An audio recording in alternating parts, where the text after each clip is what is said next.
ಸ್ನೇಹಿತರೆ, ಎಲ್ರಿಗೂ ನಮಸ್ಕಾರ. ಕಾಮನ್ ಮ್ಯಾನ್ ಯೂಟ್ಯೂಬ್ ಚಾನಲ್ಗೆ ತಮ್ಮೆಲ್ಲರಿಗೂ ಸುಸ್ವಾಗತ.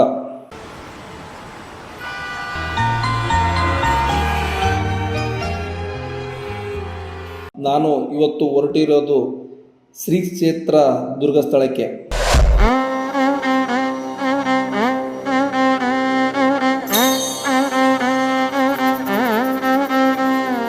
ಇದು ಯಾವುದೇ ರೀತಿಯ ಪ್ರಮೋಷನ್ ಮತ್ತು ಕೊಲಾಬ್ರೇಷನ್ ವಿಡಿಯೋ ಅಲ್ಲವೇ ಅಲ್ಲ. ಇದು ನಾನು ಕರ್ನಾಟಕದಲ್ಲಿ ಸಾಕಷ್ಟು ಪುಣ್ಯಕ್ಷೇತ್ರಗಳಿಗೆ ಹೋಗಿ ಬಂದಿದ್ದೇನೆ, ಆದರೆ ಈ ಕ್ಷೇತ್ರ ದುರ್ಗಸ್ಥಳಕ್ಕೆ ಇದುವರೆಗೂ ಹೋಗಿರಲಿಲ್ಲ. ನನ್ನ ಫ್ರೆಂಡ್ಸ್ ಈ ಕ್ಷೇತ್ರದ ಬಗ್ಗೆ, ಅಲ್ಲಿನ ಪವಾಡಗಳ ಬಗ್ಗೆ ಹೇಳಿದ್ರಿಂದ ನಾನು ನನ್ನ ಮೊದಲ ವಿಡಿಯೋವನ್ನು ಈ ಪುಣ್ಯಕ್ಷೇತ್ರದಿಂದ ಶುರು ಮಾಡ್ತಿದ್ದೀನಿ.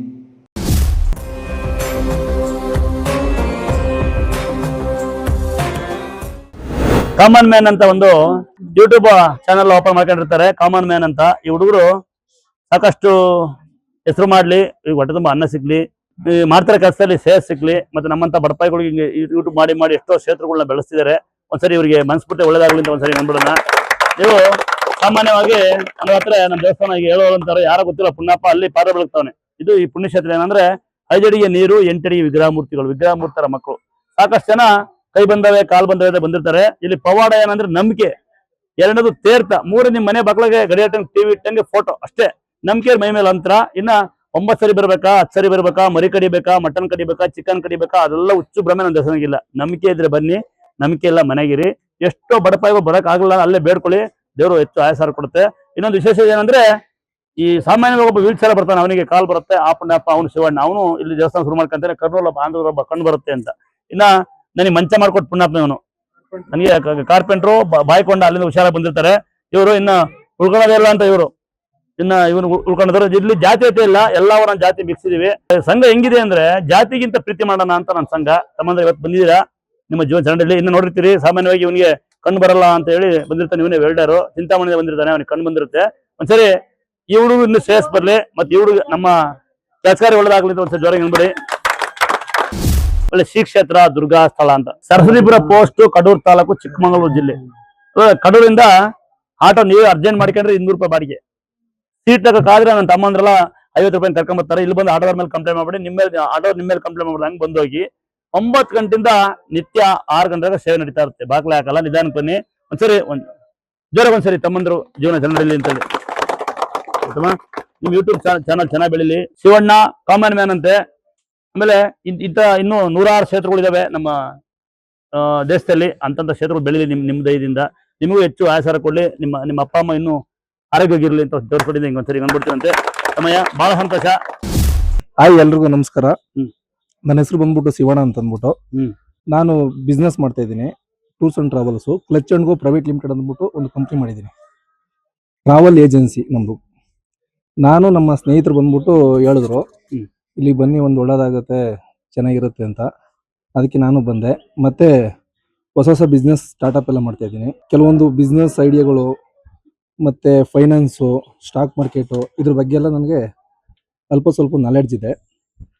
ಅದರಿಂದ 4 ಜನಕ್ಕೂ ಹೆಲ್ಪ್ ಆಗಲಿ ಅಂತ ಅಂದ್ಬಿಟ್ಟು, ಮತ್ತೆ ಒಂದು ಶ್ರೀಮಂತರು ಮತ್ತೆ ಬಡವ್ರಿಗೆ ಮಧ್ಯೆ ಇರೋದು ಮಿಡಲ್ ಕ್ಲಾಸ್ ಅಂತಂದ್ರೆ ಎಲ್ಲರೂ ಕಾಮನ್ ಮ್ಯಾನ್ಗಳಂತ ನನ್ನ ಪ್ರಕಾರ. ಅವ್ರಿಗೆ ಏನಾದ್ರು ಒಂದು ಹೆಲ್ಪ್ ಆಗ್ಬೇಕು. ಈಗೇನಿದ್ದು ಸಮಾಜದಲ್ಲಿ ಪ್ರಾಬ್ಲಮ್ಸ್ಗಳು ಏನೇನೈತೆ ಅದ್ರ ಬಗ್ಗೆ ನಾವು ಒಂದ್ ಸ್ವಲ್ಪ ಹೆಲ್ಪ್ ಆಗೋ ತರ ಏನಾರ ಒಂದ್ ಇದ್ ಮಾಡ್ಬೇಕು ಅಂತ ಬಂದಿದ್ದೀನಿ. ಶಿವಣ್ಣ ಹೆಂಗ್ ಗೊತ್ತಾ, ಭಕ್ತರೇ ಭಗವಂತ ಅಂತ. ದೇವರೆಷ್ಟು ಮುಖ್ಯ, ಭಕ್ತರು ಅಷ್ಟೇ ಮುಖ್ಯ. ಯಾಕಂದ್ರೆ ನಾವೊಂದ್ 2 ಮಾತು ಬೈಬೋದು. ಈಗ ಸಾಧಾರಣವಾಗಿ ಸಣ್ಣ ಗುಡ್ಲೆ ನಮ್ಮ ಅಪ್ಪ ಹೊಡಿತಿದ್ದ, ನಮ್ಮ ಅಮ್ಮ ಹೊಡೆಯೋಳು. ನಾವು ಒಳ್ಳೆ ಬುದ್ಧಿ ಕಲ್ತೀವಿ, ಕುಡಿಯಲ್ಲ ತಿನ್ನಲ್ಲ ಅಂತ. ಈ ಭಕ್ತರು ಯಾಕೆ ಬೈತಿ ಗೊತ್ತಾ, ದೂರಿಂದ ಬಂದಿರ್ತಾರೆ, ಬಸ್ ಹಾಕಿ ಬಂದಿರ್ತಾರೆ, ಕಷ್ಟ ಪಡ್ಕೊಂಡ್ ಬಂದಿರ್ತಾರೆ, ನಿದ್ಗೆಟ್ಟಿರ್ತಾರೆ, ಬಂದು ಪ್ರತಿಭಾ ತಾಣದಂಗ್ ಹೋಗ್ತಾರೆ, ಬಿಲ್ಡಪ್ ಪಡ್ಕೊಂಡು ಹೋಗ್ತಾರೆ. ಬಸ್ ಕಾಯ್ತೈತ್ ನನ್ನ, ಟ್ರೈನ್ ಕಾಯ್ತು ನನ್ನ, ಆಟೋ ಕಾಯ್ತು ನನ್ನ ಅಂತಾರೆ. ಹೆಸರಿ ಬರ್ಬೇಕು ಅಂತಾರೆ. ಅವ್ರಿಗೆ ಬೈಯದ್ ನಾನು, ಯಾಕೆಂದ್ರೆ ಪ್ರತಿಫಲ ಇಲ್ದ್ರೆ ವಾಪಸ್ ಹೋಗ್ಬಾರ್ದು ಅಂತ. ಬೈದ್ರೆ ಬೈಯ ಅದೃಷ್ಟ ನಂಗೆ ಸಿಕ್ಕಿರೋದು. ಯಾರಿಗಾರ ಜ್ವರ ಬೈದ್ರೆ ಮನ್ಸಿ ಬೇಜಾರ್ ಮಾಡ್ಕೊಬಿಡಿ. ನಿಮ್ಮ ಅಣ್ಣನೋ, ನಿಮ್ ತಮ್ಮನೋ, ನಿಮ್ಮ ಮಾವನೋ, ನಿಮ್ಮ ಮೊಮ್ಮಕ್ಕನೋ, ಇಲ್ಲ ನಿಮ್ಮ ಚಿಕ್ಕಪ್ಪನ ದೊಡ್ಡಪ್ಪ ಅನ್ಕೊಂಡ್ಬಿಟ್ಟು ದಯವಿಟ್ಟು ಅಲ್ವಾ. ಯಾರು ಬೇಕಾದ್ರೂ ಬನ್ನಿ ದೇವಸ್ಥಾನಕ್ಕೆ. ನನ್ನ ತಮ್ಮನ ಕಡೆಯಿಂದ ಇನ್ನೊಂದು ಹೇಳ್ತೀನಿ, ನಿಜವಾದ ಭಕ್ತರು ಯಾವತ್ತೂ ಗಲಾಟೆ ಮಾಡಲ್ಲ. ಯಾವುದೇ ಕ್ಷೇತ್ರಕ್ಕೆ ಹೋಗಿ ನಮ್ಮ ಹಿಂದೂಗಳಿಗೆ ಒಂದೇ ಒಂದು ಸಣ್ಣ ಮನವಿ, ಸಾಧಾರಣ ಅಲ್ಲೇ ನಮ್ಮ ಹಿಂದೂ ಸಂಸ್ಕೃತಿ ಪ್ರಳಯ ಅಲ್ಲೇ ಹೋಗ್ತಾ ಇದೆ, ಅಲ್ಲೇ ನಶೆ ಹೋಗ್ತಾ ಇದೆ. ಹಳೆ ದೇವಸ್ಥಾನಗಳೆಲ್ಲ ಜೀವನದ ಆಗ್ತಾ ಇಲ್ಲ. ಇನ್ನು ಮುಂದಾದ್ರೂ ದಯವಿಟ್ಟು ಎಲ್ಲರ ಹಿಂಗೆ ಕೆಟ್ಟ ಮಾಡಬೇಡ. ಎಲ್ಲರೂ ಅಲ್ಲ, ಎಲ್ಲ ಸ್ವಾಮಿಯವರು ಒಳ್ಳೆಯರಿಲ್ಲ, ಎಲ್ಲ ಸ್ವಾಮಿ ಕೆಟ್ಟರಿಲ್ಲ. ದೇವಸ್ಥಾನದ ಬಗ್ಗೆ ಅವಹೇಳನ ಮಾಡಬೇಡಿ ಅಂತ ನನ್ನ ನಿಮ್ಮೊಂದು ವಿನಂತಿ. ಅಂದ್ರೆ ಉದಾಹರಣೆ ನಮಗೆ ಆಗ್ತಾರೆ, ಬೈತಾರೆ ಅಂತ ಬೈಲೇಬೇಕು. ಬೆಳಗಿಂದ 5,000 ಜನ ಬೈಲೇಬೇಕು. ಊಟ ಮಾಡಿಲ್ಲ ಕೆಲವರಂತಾರೆ ಲೇಟ್ ಆಗುತ್ತೆ ಕೇಳ್ತಾರೆ, ಕೆಲಸ ಬೈದ್ ಬಿಡ್ತೀವಿ. ನಿಮಗೊಂದು ಸಣ್ಣ ವಿನಂತಿ, ದೇವಸ್ಥಾನ ಬಗ್ಗೆ ಅವಹೇಳನ ಮಾಡಬೇಡಿ ಅಂತ. ನೀವು ಜನ ಬಗ್ಗೆ ಮಾಡ್ಕೊಳ್ಳಿ, ನನ್ನ ಬಗ್ಗೆನೂ ಮಾಡಿ, ನನ್ಗೇನು ಬೇಜಾರಿಲ್ಲ. ದುಡ್ಡು ನಾನು ಹೊಟ್ಟೆಪಾಡಿಗೆ ಮಾಡ್ತಾರೆ, ನನಗೂ ಆರ್ತಿ ಇರ್ತೀರಿ, ನಂಗೆ ದುಡ್ಡು ಬರೋದಕ್ಕೆ. ಮೊನ್ನೆ ಒಬ್ಬ ಯಾರೋ ಬಂದು ಹೇಳ್ತಿದ್ರು, ಹೊಟ್ಟೆ ಪಡ್ಕೊಳ್ಳೋಣ ನಾನು ಜೀವನ ಮಾಡ್ತೀನಿ, ಯಾವನ ಬಾಕಿ ನನಗೆ ಹೊಟ್ಟೆ ಪಡೆದು ಈಗ ಒಪ್ಕೊಂಡ ಅಂತ ನನಗೆ ಗೊತ್ತಿಲ್ಲ ಏನ್ ಸೇವೆ ಮಾಡ್ತೀವಿ ಅಂತ. ಗೊತ್ತಿಲ್ಲ ಮೂರ್ಖರ ಬಗ್ಗೆ ತಲೆ ಕೆಡ್ಸ್ಕೊಂಡ್ ಬದ್ದು ನಮ್ಮ ಬಗ್ಗೆ ನಾವು ಯೋಚನೆ ಮಾಡೋಣ, ಕಂಡರ ಬಗ್ಗೆ ಮಾತಾಡೋದು ಬಿಡೋಣ ಅಂತ ತಮ್ಮನ ಕಡೆಯಿಂದ ಹೇಳ್ತೀನಿ ನಾನು. ನಮ್ಮ ದೇವಸ್ಥಾನದ ಬಗ್ಗೆ ದಯವಿಟ್ಟು ಯಾರು ನಿಮ್ ರಿಕ್ವೆಸ್ಟ್ ಅಪ್ಪ, ರಾಮ ಇಲ್ಲ ಸೀತೆ ಇಲ್ಲ ಅನ್ಬಾಡ್ರು ಪುಣ್ಯಾತ್ಮರ, ಒಟ್ಟು ರೀತಿಯ ಬೇಜಾರಾಗುತ್ತೆ. ನಾವು ಆಲ್ರೆಡಿ ಕೆಳಗೆ ಹೋಗ್ತಾ ಇದೀವಿ, ಇನ್ ಮುಂದ್ಕಾಲ ಹೋಗತ್ತ ತಡೆಯೋಣ ಅಂತ. ತುಂಬಾ ಖುಷಿ ಆಯ್ತು. ಬಟ್ ನನಗೆ ಇಲ್ಲಿ ಬಂದ್ಮೇಲೆ ಒಂದು ಎನರ್ಜಿ ಸಿಕ್ತು, ಬಟ್ ಪಾಸಿಟಿವ್ ಎನರ್ಜಿ ಸಿಕ್ಕೈತೆ. ಬಟ್ ಅದರಿಂದ ಎಲ್ರಿಗೂ ಅದೇ ತರ ಸಿಗ್ಲಿ. ನಂಬಿಕೆಗೂ ಮೂಢನಂಬಿಕೆಗೂ ಏನ್ ವ್ಯತ್ಯಾಸ? ಅದೆಲ್ಲ ಗೊತ್ತಾಗಲ್ಲ, ಅಷ್ಟೊಂದು ದೊಡ್ಡನಲ್ಲ ನಾನು. ನೋಡ್ರಿ, ಯಾರು ನಂಬಿಕೆ ಇರುತ್ತೆ ಅವ್ರು ಬನ್ನಿ, ಕಾಯ ಅಂತ ಕಾಯ್ರಿ. ಅರ್ಜೆಂಟ್ ಇರಾಕಂತ ದಯವಿಟ್ಟು ಮನೆಗೆ ಹೋಗ್ರಿ. ಆಮೇಲೆ ಬರ್ಲೇಬೇಕಾ 3 ಸರಿ ಅಂತ ಅನ್ಬೇಡಿ. ಯಾಕಂದ್ರೆ ಜನಗಳನ್ನ ನಂಬ್ಸಕ್ಕೂ ಆಗಲ್ಲ, ನಂಬಿಕೆ ಇಲ್ದರ್ಸಕ್ಕಾಗಲ್ಲ. ಕೆಲವ್ರು ಬರ್ತಾರೆ, ಎಷ್ಟು ಖುಷಿಯಾಗುತ್ತೆ ಅಂತ ಹೇಳಕ್ಕಾಗಲ್ಲ ಅದನ್ನೆಲ್ಲ. ಹಂಗಾಗಿ ನಂಬಿಕೆ ಯಾರು ಬೇಕಾದ್ರು ಬನ್ನಿ. ಯೂಟ್ಯೂಬ್ ಮುಖಾಂತರ ಹೇಳಲ್ಲ, ಲೈವ್ ಅಲ್ಲಿ ಹೇಳ್ತಾ ಇರ್ತೀನಿ. ನಂಬಿಕೆ ಇದ್ದಾರೆ ಬನ್ನಿ, ಪದೇ ಪದೇ ಬರ್ಬೇಕಾ ಅನ್ಬೇಡಿ, ಸಾಲ ಮಾಡಿ ಬರ್ಬೇಡಿ, ನಿತಿಗಿರ್ಬೇಡಿ. 3 ತತ್ವ ಹೇಳ್ತೀನಿ, 3 ಡಿಗ್ರಿ. 1, ತಾಯಿ ತಂದೆ ಅಂದ್ರೆ ಏನ್ ತಿಳ್ಕೊಳ್ಳಿ. ಜೊತೆಗೆ ಅಂತಮ್ಮ ಒಗ್ಗಟ್ಟಾಗಿರಿ, ಕೇಸು ಅನ್ಬೇಡಿ. 2ನೇದು ಕಂಡರ ಬಗ್ಗೆ ಮಾತಾಡ್ಬೇಡಿ, ಕಂಡರ ಮನೆ ಬಗ್ಗೆ ನೋಡ್ಬೇಡಿ. 3ನೇದು ಹಾಸಿಗೆ ಡ್ರೆಸ್ ಕಾಚಾಚಿ ಸಾಧ್ಯವಾದ್ರೆ ₹1 ಯಾರಿಗ ದಾನ ಮಾಡಿ. ನನಗೆ ಪ್ರತ್ಯೇಕ, ನನಗೆ ಯಾರು ಹೂವಿನ ತಾಂಬತ್ತೀರ ಭಕ್ತರು ಬಾಳ ತಂದ್ಬಿಟ್ರು, ಹೂವಿನ ತತ್ತಿ ಸನ್ಮಾನ ಮಾಡ್ತೀವಿ ಅಂತ ಯಾರು ಬರ್ತೀರಿ, ಅದೇ ₹150 ಯಾವ್ದಾರ ಕೈಯಿಲ್ದ ಕಾಲಿಲ್ಲ ಮಲಗಿದ್ದಂತವ್ರಿಗೆ ಊಟನೋ ಬೆರೆಸಿಟ್ಟ ಕೊಡ್ಸಿ. ಇದೇ ನಾನು ನಿಮ್ಮನ್ನ ಕೇಳೋದು, ಬೇರೆ ಏನಲ್ಲ. ಅದಾ ಕರೆಕ್ಟಾ? 6 ತಿಂಗಳು 8 ತಿಂಗಳು ನನ್ನ ಪಾದನೆ ಊರ್ತಾ ಇರ್ಲಿಲ್ಲ. ಮನೇಲಿ ಕೂತ್ಕೊಂಡು ಭಕ್ತಿಯಿಂದ ಮನ್ಸಾರ ಕೇಳ್ಕೊಂಡೆ, ನನ್ ಬರಕ್ ಶಕ್ತಿ ಕೊಡು, ನನ್ ಖಂಡಿತವಾಗ್ಲು ನಿನ್ ಸನ್ನಿಧಿಗೆ ಬರ್ಬೇಕು, ನಾನ್ ಪೂಜೆ ಮಾಡಿಸ್ಕೋಬೇಕು ಅಂತ. ಅದೇ ರೀತಿ ಇಲ್ಲ, ತುಂಬಾ ಬೈತಾರ ಸ್ವಾಮಿಯನ್ನ. ಇಲ್ಲ ಅವ್ರು ಬೈಯೋದು ನಮ್ಗೆ ಹೋಗ್ಲಿಕ್ಕೆ ಇದ್ದಂಗೆ. ತಮ್ಮ ದಯವಿಟ್ಟು ಕಾಲ್ ನೆನ್ಸೇ ಬಿಡಕಣಪ್ಪ. ಅದೇ ಅದು ಕಾಲ್ ಹುಷಾರ್ ಮಾಡ್ಕೊತಮ್ಮ. ನಂಗೊಂದು ಕಾಲ್ ಗಾಯ ಬಿಟ್ಟಿದೆ, ನೀರಿಗೋಸ್ಕರ ಮಾಹಿತಿ ಇಲ್ಲ. ನೆನ್ನೆ ಇವತ್ತು ಅಂದ್ಬಿಟ್ಟು ತಮ್ಮ ಮತ್ತೆ ಗಾಯ ಬಿಡ್ತು. ಕಾಲ್ ದಯವಿಟ್ಟು ಮಾಡಿಸ್ಕಪ್ಪ. ಓಡಾಡ್ತಿದ್ದೀನಿ ಅಂದ್ರೆ ನಮ್ಮ ಮುಂದಿಂದಾನೆ ಕಾರಣ. ತಮ್ಮ ಒಂದ್ಸರಿ ಜ್ವರ ಒಂದ್ಸರಿ ಯಾರು ಬಂದಾರೆ, ನಿಮ್ಮ ಹೆಂಡತಿ ಯಾರು ಬಂದಾರೆ? ನೀನ್ ಸೀರೆ ಕೊಟ್ಟಿದ್ನ ಅವತ್ತರ ಮಗಳು ನಾನು ಕೊಟ್ಟಿದ್ನ. ಹಿಂಗೆ ಕಾಲ್ ನೋಡ್ಕೋ ದಯವಿಟ್ಟು. ಉತ್ತು ಮಣ್ಣು ಹಾಲು ಬೇಯಿನ ಸ್ವಲ್ಪ ಹಚ್ಕೋತ ಅಲ್ಲಿಗೆ. ಮತ್ತೆ ಈ ಗಾಯ ಪೂರ್ತಿ ಮಾಹಿತಿ ದಯವಿಟ್ಟು ಏನ್ ಮಾಡ್ಕೋಬೇಡ, ಇದನ್ನ ವಿನಂತಿ. ಇಲ್ಲ ಸ್ವಾಮಿ, ನಾನು ಅಲ್ಲಿಂದ ಇವತ್ತು ಇಲ್ಲಿಗೆ ನಡ್ಕೊಂಡ್ ಬಂದಿದ್ದೀನಿ ಅಂದ್ರೆ ತಾಯಿ ನಮ್ಮನಿಂದಾನೆ ಕಾರಣ. ನಂಗೆ ಬಹಳ ಖುಷಿ ಆಗುತ್ತೆ. ಯಾವ ಊರ್ತಮ್ಮ ನಿಂದು? ಅಲ್ಲಿಂದ ಯಾವ ಸರಿ ಬರ್ತೀಯಪ್ಪ? ಕಾರ ಬರ್ತೀಯಾ? ಇಲ್ಲ ಸ್ವಾಮಿ, ಬಸ್ಸಲ್ಲೇ ಬರ್ತೀನಿ. ನನ್ ಮನ್ಸಲ್ಲಿ ಕೂತ್ಕೊಂಡಿದ್ದಷ್ಟು ನನ್ ಬರಕ್ ಶಕ್ತಿ ಕೊಡು, ನಾನು ನಿನ್ ಸನ್ನಿಧಿಗೆ ಬರ್ಬೇಕು, ನಿನ್ನ ನೋಡ್ಬೇಕು. ನಾನು 15 ದಿವಸದ ಹಿಂದ್ಗಡೆ ಬಂದಿದ್ದೆ. ನನ್ನ ತಾಳಿಯ ಪಕ್ಕದ ಮನೆಯವರು ಕಿತ್ಕೊಂಡಿದ್ರು. ಪಕ್ಕದ ಮನೆಯವರು ಯಾಕೆಂದ್ರೆ ಜಾಗದ ವಿಚಾರಕ್ಕೆ ಗಲಾಟೆ ಆಯ್ತು. ನನ್ ಮಕ್ಳಿಗೆಲ್ಲ ಬೈಕ್ ಗುಡ್ಸಕ್ ಹೋಗ್ತಾರೆ ಅಂತ ನನ್ನ ತಮ್ಮ ಕೇಳಕ್ ಬಂದಿದ್ಕೆ ಅವನಿಗೂ ಹೊಡೆದು ನನಗೂ ಹೊಡೆದು ತಾಳಿ ಕಿತ್ಕೊಂಡು ಇಟ್ಕೊಂಡಿದ್ರು. ಅವಾಗ 5 ದಿವಸ ಅಡ್ಮಿಟ್ ಆಗಿ ಆಸ್ಪತ್ರೆಗೆ ಇಲ್ಲಿಗೆ ಬಂದೆ. ಡಿಸ್ಚಾರ್ಜ್ ಆಗಿದ್ ಮಾರನೇ ದಿವಸನೇ ಬಂದೆ. ಅಮ್ಮ ತಾಯಿ ನನ್ ತಾಳಿ ಕೊಡ್ಸು, ನನಗೆ ತಾಳಿ ಬೇಕು ಅಂತ ಹರಕೆ ಕಟ್ಕೊಂಡು ಹೋದೆ. ಅವತ್ತಿನ ಹೋಗ್ತಿದ್ದಂಗೆ ಸಾಯಂಕಾಲನೇ ಅವರು ನಮ್ಮ ಹತ್ರ ಐತೆ, ನಾವು ಕೊಡ್ತೀವಿ, ಇಸ್ಕೊಂಡ್ ಹೋಗ್ರಿ ಅಂತ ಅಂದ್ರು. ನಾನು 5 ವರ್ಷದ ಹಿಂದ್ಗಡೆಯಿಂದಾನು ಬರ್ತಾ ಇದ್ದೀನಿ.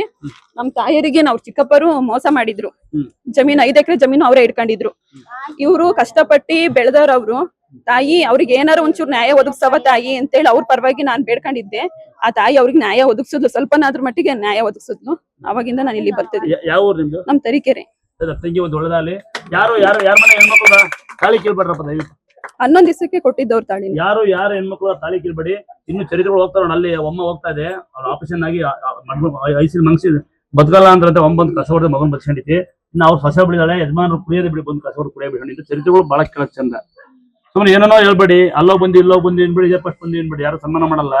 ದೇವಸ್ಥಾನ ಹೋಗಿ ಇದೇ ಫಸ್ಟ್ ಬಂದಿವಿ, ನಮ್ಗೆ ಏನು ಗೊತ್ತಿಲ್ಲ, ಎಲ್ಲಾ ಕಡೆ ಹೋಗಿ ಬಂದಿವಿ ಏನ್ಬೇಡಿ. ಯಾರು ಎಲ್ಲಾ ಕಡೆ ಹೋಗ್ರಿಂದಲ್ಲ, ಎಲ್ಲಾ ಒಂದ್ ಕಡೆ ಶುದ್ಧವಾಗಿ ಹೋಗಿ ಅಡ್ಬಿದ್ದು ತಾಯಿ ಪಾದ ಯಾವ್ದೋ ಒಂದು ದೇವ್ರನ್ನ ನಂಬ್ಕೊಂಡು ನಿಮ್ಮ ಕೆಲಸಗಳು ಪಾಲನೆ ಮಾಡ್ಕೊಂಡು ನಿಧಾನ ಮನೆಗೆ ಹೋಗಿ.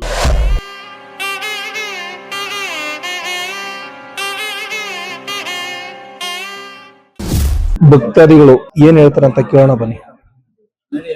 ನನ್ನ ಹೆಸರು ಜಯಲಕ್ಷ್ಮಿ ಅಂತೇಳಿ. ನಾನು ಇವತ್ತಿಗೆ 15 ದಿವಸದಾಗೆ ಮಂಗಳವಾರ ಬಂದು ತಾಯಿ ಕ್ಷೇತ್ರದಲ್ಲಿ ನನ್ನ ತಾಳಿ ಕಿತ್ಕೊಂಡಿದ್ದಾರೆ, ಕೊಡ್ಸಂಗ್ ಮಾಡವ ತಾಯಿ ಅಂತೇಳಿ ಆರ್ಕೆ ಹೊತ್ಕೊಂಡು ಹೋಗಿದ್ದೆ. ಅವರು ಇಲ್ಲಿಂದ ಪೂಜೆ ಮಾಡಿಸ್ಕೊಂಡು ಹೋಗ್ತಿದ್ದಂಗೆ ಸಂಜೆನೆ ನಾವು ಕೊಡ್ತೀವಿ ಆ ತಾಳಿ ಅಂತೇಳಿ ಹೇಳಿದ್ರು. ಫಸ್ಟ್ ಯೂಟ್ಯೂಬ್ ಫೇಸ್ಬುಕ್ ಅಲ್ಲಿ ನೋಡಿದ್ದೆ. ಅವಾಗ 5 ವರ್ಷದ ಹಿಂದ್ಗಡೆನೆ ನಮ್ ತಾಯಿಗೆ ನ್ಯಾಯ ಒದಗಿಸ್ಕೋಸ್ಕರನೇ ನಾನು ಇಲ್ಲಿ ಬಂದಿದ್ದೆ. ನಮ್ ತಾಯಿಗೆ ಅವ್ರ ಚಿಕ್ಕಪ್ಪರು ಮೋಸ ಮಾಡಿದ್ರು. ಅವ್ರಿಗೆ ಆ ತಾಯಿ ಕಷ್ಟ ಪಟ್ಟಿದ್ದಾರೆ, ಅವ್ 2 ಹೆಣ್ಮಕ್ಳಿಗೂ ನ್ಯಾಯ ಕೊಡ್ಸಮ್ಮ ಅಂತ ಹೇಳಿ ಕೇಳೋಣ ಅಂತ ಬಂದಿದ್ದೆ. ಆ ತಾಯಿನೇ ಬರಂಗ್ ಮಾಡ್ಕೊಂಡ್ಲು ಅಲ್ಲಿಗೆ. ನನಗ್ ನಂಬಿಕೆ ಇದೆ, ನಮ್ಗೆಲ್ಲ ಒಳ್ಳೇದಾಗಿದೆ, ಬರ್ತಾ ಇದ್ದೀನಿ ನಾನು ತಾಯಿ ಸನ್ನಿಧಾನಕ್ಕೆ. ನಾನಿವಾಗ ಒಂದು 3 ವರ್ಷದಿಂದ ಬರ್ತಾ ಇದೀನಿ. ಈ ಬರಕ್ ಮುಂಚೆ ಬಹಳ ತೊಂದ್ರೆ ಇತ್ತು ನನಗೆ. ನಂದು ಮನೆ ಸಾಮಾನು ಬರಂಗಿರ್ಲಿಲ್ಲ, ನನಗ್ ನಿಂತ್ಕೊಳಕ್ಕೂ ನೆಲೆ ಇರ್ಲಿಲ್ಲ, ಆ ತರ ಪರಿಸ್ಥಿತಿಲಿದ್ದೆ. ಅಮ್ಮನ್ ಗುಡಿಗೆ ಬಂದ್ಮೇಲೆ ಎಲ್ಲಾ ಸಾಮಾನು ನನಗ್ ಸಿಕ್ತು. ಮತ್ತೆ ನನ್ಗೊಂದು ಕೇಸ್ ಆಗಿತ್ತು, ಅದು ಕೂಡ ಅಮ್ಮನ್ ಇದ್ರಿಂದ ನನಗೆ ಒಳ್ಳೇದಾಗಿದೆ. ಆಮೇಲೆ ಗುರುಗಳ ಅವ್ರ ಆಶೀರ್ವಾದ ನನ್ ಮೇಲೆ ಯಾವಾಗ್ಲೂ ಇದೆ. ಯಾವಾಗ ಬಂದ್ರು ನಂಗೊಂದು ಅವರು ಆಶೀರ್ವಾದ ಮಾಡಿ ಕಳಿಸ್ತಾರೆ. ಮತ್ತೆ ಏನೋ ದೇವಿ ಆಶೀರ್ವಾದದಿಂದ ನಂದು ಎಲ್ಲಾ ಕೆಲ್ಸಗಳು ನಡೀತಾ ಇದಾವೆ. ಒಂದು ಮನೆ ಜಾಗದ್ದು ಒಂದು ಈಗ 3 ವರ್ಷದಿಂದ ಒದ್ದಾಡ್ತಾ ಇದ್ದೆ. ಈಗ ಲಾಸ್ಟ್ ಎಂಡಿಗೆ ಬಂದಿದ್ದೆ. ಅಮ್ಮನ ಆಶೀರ್ವಾದದಿಂದ ಆಗುತ್ತೆ ಅಂತಾನೆ ಅನ್ಕೊಂಡಿದೀನಿ. ನಾನು ನನ್ನ ಮಗಳಿಗೆ ಮಗು ಆಗಿಲ್ಲ ಅನ್ಕೊಂಡ್ ಬಂದಿದ್ದೆ. ಬಂದು ಅಮ್ಮನ ಹತ್ರ ಬೇಡ್ಕೊಂಡು ಹೋದೆ. 2ನೇ ತಿಂಗಳಲ್ಲೇ ಪ್ರೆಗ್ನೆಂಟ್ ಆದ್ಲು. ಈಗ ಹೆಣ್ಣು ಮಗು ಆಗಿದೆ. ಮತ್ತೆ ಒಬ್ರು ದುಡ್ಡು ಕೊಡ್ಬೇಕು ಅಂತ ಬೇಡ್ಕೊಂಡಿದ್ದೆ, ಅದು ಕೊಟ್ರು.